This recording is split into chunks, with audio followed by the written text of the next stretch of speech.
दोस्तों, शालिनी भक्ति सागर में आपका बहुत बहुत स्वागत है। शालिनी भक्ति सागर ज्ञान और शालिनी भक्ति सागर कथा तीनों चैनलों में आपका बहुत बहुत स्वागत है। तो दोस्तों, आइए जानते हैं। कल हमने कार्तिक मास के महात्म्य में पहला और दूसरा महात्म्य सुना है। आज हम तीसरे महात्म्य की कथा सुनेंगे।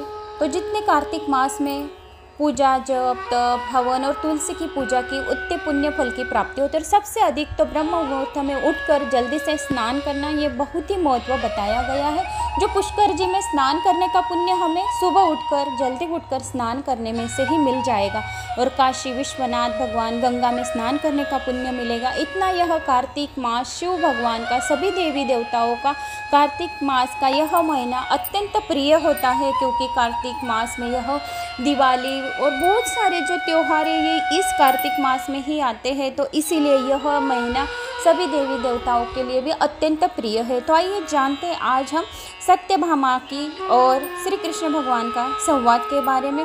तो कल्पवृक्ष के बारे में हमने कल सुना था। आज हम तीसरा महात्म्य और कथा सुनेंगे। श्री गणेशाय नमो नमः। सत्यभामा ने कहा, हे प्रभु, आप तो सभी काल में व्यापक है और सभी काल आपके आगे एक समान है। फिर यह कार्तिक मास ही सभी मासों में श्रेष्ठ क्यों है? आप सब तिथियों में एकादशी और सब मासों में कार्तिक मास को ही अपना प्रिय क्यों कहते हैं? इसका कारण बताइए। भगवान श्री कृष्ण ने कहा, हे भामिनी, तुमने बहुत अच्छा प्रश्न किया है। मैं तुम्हें इसका उत्तर देता हूँ, ध्यानपूर्वक सुनो। इसी प्रकार एक बार महाराज बेन के पुत्र राजा ने पृथु ने प्रश्न के उत्तर में देवर्षि नारद से प्रश्न किया था, और जिसका उत्तर देते हुए नारद जी ने उसे कार्तिक मास की महिमा बताते हुए, हे राजन, एक समय शंख नाम का एक राक्षस बहुत बलवान एवं हत्याचारी हो गया था। उसके हत्याचारों से तीनों लोकों में त्राही त्राही मच गई। उस शंकासुर ने स्वर्ग में निवास करने वाले देवताओं पर विजय प्राप्त कर इंद्रादि देवताओं एवं लोकपालों के अधिकारों को छीन लिया।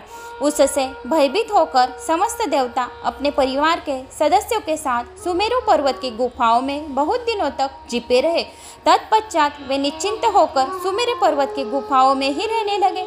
उधर जब शंकासुर इस बात का पता चला कि देवता आनंदपूर्वक सुमेरु पर्वत की गुफाओं में निवास कर रहे हैं, तो उसने सोचा कि ऐसी कोई दिव्य शक्ति अवश्य है जिसके प्रभाव से अधिकारहीन यह देवता अभी भी बलवान है। सोचते सोचते वह इस निर्णय पर पहुंचा कि वेद मंत्रों के बल के कारण ही देवता बलवान रहे हैं। यदि इनसे वेद छीन लिए जाए तो वे बलहीन हो जाएंगे। ऐसा विचार कर शंकासुर ब्रह्मा जी के सत्यलोक से शीघ्र ही वेदों के हर लाया, और उसके द्वारा ले जाए जाते हुए भय से उसके चंगुल से निकल भागे और जल में समा गए।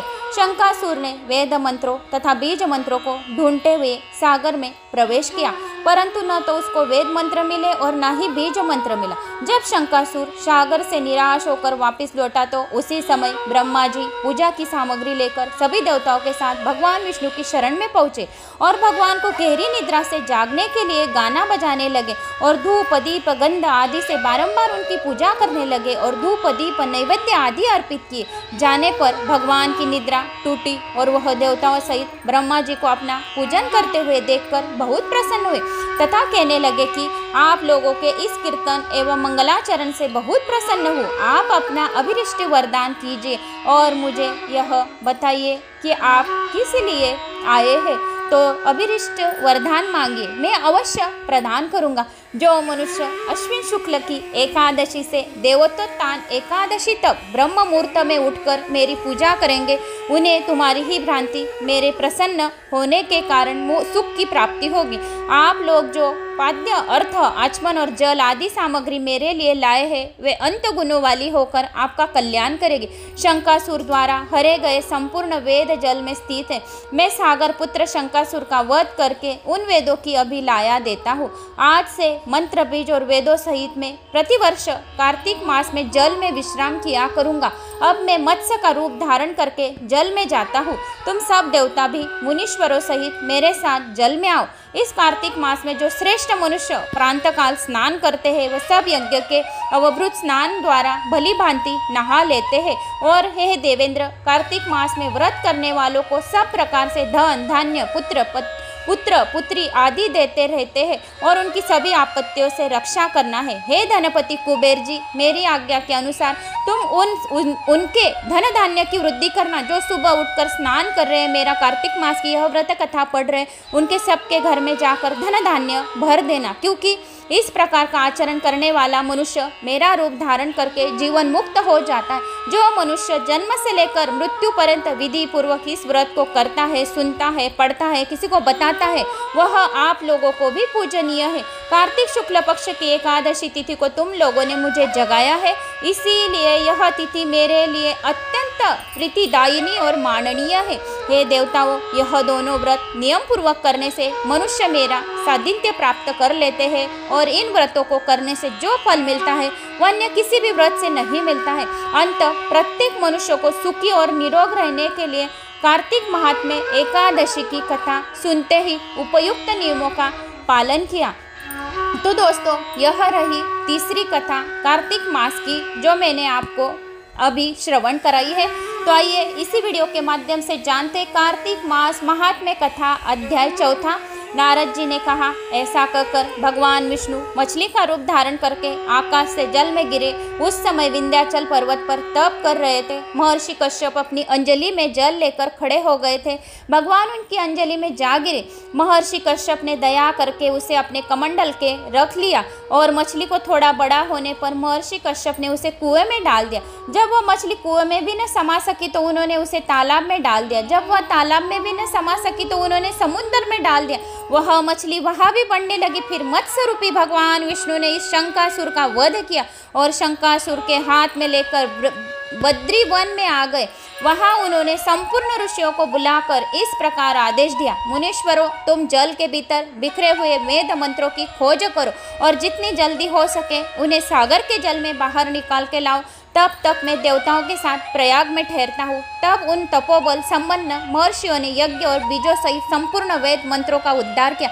उनमें से जितने मंत्र ऋषि ने उपलब्ध किए वही उन बीज मंत्रों का उस दिन से ऋषि माना जाने लगा। तदनंतर सब ऋषि एकत्र होकर प्रयाग में गए। वहां उन्होंने ब्रह्मा जी सहित भगवान विष्णु को उपलब्ध हुए सभी वेद मंत्र समर्पित कर दिए। सब वेदों का पाकर ब्रह्मा जी बहुत प्रसन्न हुए। उन्होंने देवता और ऋषियों के साथ प्रयाग तीर्थ में अश्वमेघ यज्ञ किया। यज्ञ समाप्त होने पर सब देवताओं ने भगवान से निवेदन किया कि देवादिदेव जगन्नाथ, इस स्थान पर ब्रह्मा जी ने खोए हुए वेदों को पुनः प्राप्त किया है और हमने भी यहाँ आकर आपके प्रसाद से यज्ञ भाग पाया है। अंत यह स्थान पृथ्वी पर सबसे श्रेष्ठ पुण्य की वृद्धि करने वाला एवं भोग तथा मोक्ष प्रदान करने वाला, साथ ही यह समय महापुण्यमय और ब्रह्मघाती और आदि महापापियों को शुद्ध करने वाला है। जो भी यह कथा पढ़ता है, सुनता है, वह सभी बंधनों से छूटकर महापुण्यमय बन जाता है और उसको अक्षय पुण्य की प्राप्ति होती है। भगवान विष्णु बोले, देवताओं, तुमने जो कुछ कहा वो मुझे स्वीकार है। तुम्हारी इच्छा पूर्ण होगी। आज से यह स्थान ब्रह्मक्षत्र के नाम से प्रसिद्ध होगा। सूर्य वंश में उत्पन्न राजा भगीरथी यहाँ गंगा को ले आएंगे और यहाँ सूर्य कन्या यमुना से मिलेंगे। ब्रह्मा जी, तुम सब देवता मेरे साथ यहाँ निवास करो। आज से यह तीर्थ तीर्थराज के नाम से जाना जाएगा। तीर्थराज का निस्तार उन्होंने जिसने तीर्थराज का नाम भी सुन लिया उनको भी पुण्यमयी होगा और उनके सभी पापों को नष्ट होगा। तीर्थराज के दर्शन तत्काल सब पाप नष्ट हो जाएंगे। जब सूर्य मकर राशि में स्थित होंगे उस समय यहाँ स्नान करने वाले मनुष्यों को सब पापों का यह तीर्थ नाश करेगा। यह काल भी मनुष्यों के लिए सदा महान पुण्य फल देने वाला होगा। माघ में सूर्य के मकर राशि में स्थित होने पर यहाँ स्नान करने से सालोक्य आदि फल प्राप्त होंगे। देवादिदेव भगवान विष्णु देवताओं से ऐसा कहकर ब्रह्मा जी के साथ वही अंतर्धान हो गए। तत्पश्चात इंद्रादि देवता भी अपने अंश से प्रयाग में रहते हुए वहां से अंतर्धान हो गए। जो मनुष्य कार्तिकी में तुलसी जी के जड़ के समीप श्री हरि का पूजन करता है, ओम नमो विष्णुवे नमः इस मंत्र का जाप करता है या ओम नमो भगवते वासुदेवाय नमः इस मंत्र का भी जाप कर कर दिया लगाता है, उसको हजारों गुना करोड़ों गुना पुण्य फल की प्राप्ति होती है और उसके 7 जन्म के दुख दारिद्र्य दूर हो जाते और यह इस लोक में संपूर्ण भोगों को उपभोग करके अंत में वैकुंठ धाम की प्राप्ति होती। तो दोस्तों, यह रही कार्तिक मास के तीसरे और चौथे अध्याय की महात्म्य की कथा। तो मुझे ऐसी उम्मीद है कि आपको मेरा यह वीडियो पसंद आया होगा। पसंद आया तो अभी एक लाइक कीजिए और चैनल को सब्सक्राइब कर लीजिए, ऑल पे क्लिक कीजिए और ज़्यादा से ज़्यादा लोगों को शेयर करें। और आप कहाँ से इस कथा को सुन रहे हैं, आपके गाँव की कमेंट्स में ओम नमो भगवते वासुदेवाय अवश्य करें। जय श्री महाकाल।